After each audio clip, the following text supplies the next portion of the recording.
The mental underworld of brands. You can slam it down on the table. That's the best way I can describe it. After struggling to find the words, that's how a 26-year-old guy in Los Angeles finally described what makes his preferred brand of vodka, Kettle One, different. He even mimicked the motion of plopping down the imaginary bottle in front of him, banging his fist onto the Formica table. And he wasn't the only one. During the course of a series of focus groups across U.S. markets, many young men settled on the same descriptive motion. Kettle One was the brand that you could slam onto a table. What did this mean? For one thing, it was another reminder of how people struggle to describe differences between brands and their relationships with them. In this case, the conversation attempted to dissect the difference between two leading premium vodkas, Grey Goose and Kettle One.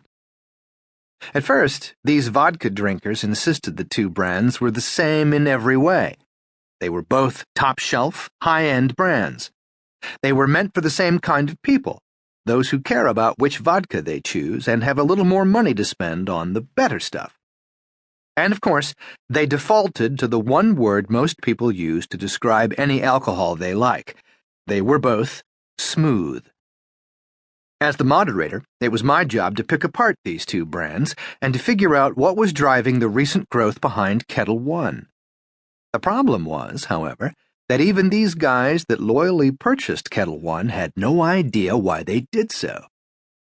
I acknowledged I was splitting a hair and begged them to help me split that hair. Still, they had little rational or conscious explanation for what pulled them toward Kettle One and away from Grey Goose. They would say things like, "It's just the one I like," or "It's the one I've always picked." The brands were pretty much the same. So we pushed it further. We went beyond the rational discussion and verbal conversation to the messier world of emotions. We used projective techniques to tap into the unconscious associations with the two brands. We had these guys make up stories about the brands, create visual collages, and do association exercises. We got away from the conscious world of words and rational justifications and began exploring the deeper elements of their relationships with each brand. Suddenly, stark differences began to surface. For Kettle One, a bold, masculine theme emerged. They told stories of the brand at poker nights. They showed images of boxers with bulging muscles. They placed it alongside uber-masculine symbols like scotch, cigars, and steakhouses. They showed weathered, bearded mountain men. This is not what you'd normally think of for the sleek, ultra-premium vodka category, and nothing like what they had just been describing. Grey Goose, for these Kettle One drinkers, was delicate.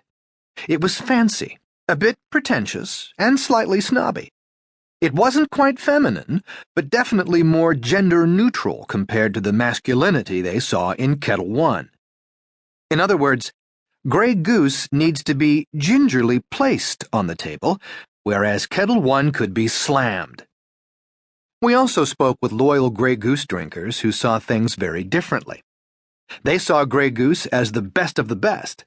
It was for those with class, style, and taste. It was perfect, and anything else was a step down.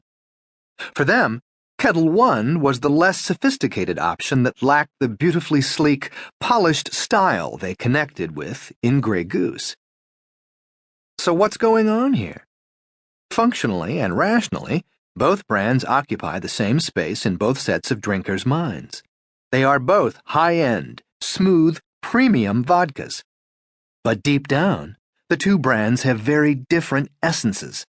They convey different associations, different emotional connections, different moods, personalities, and aspirations. They seem the same, but they feel very different. And that feeling toward each brand was clearly what split the group and what drove some to be loyal to one over the other. To some, Grey Goose had the sleek style and sophistication they identify with. To others, Kettle One embodied more of what they aspire to: bold masculinity,